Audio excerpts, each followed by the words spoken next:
Exosome treatment for muscular dystrophy. Exosome therapy for muscular dystrophy is an emerging area of research that holds promise for potential treatment. Exosomes are small vesicles secreted by various cell types, including stem cells, and they play a role in intercellular communication by transferring proteins, RNA, and other molecules between cells.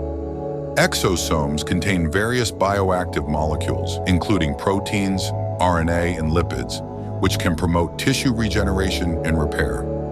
In the context of muscular dystrophy, exosomes derived from stem cells have been shown to stimulate muscle cell proliferation and differentiation, thereby aiding in the regeneration of damaged muscle tissue.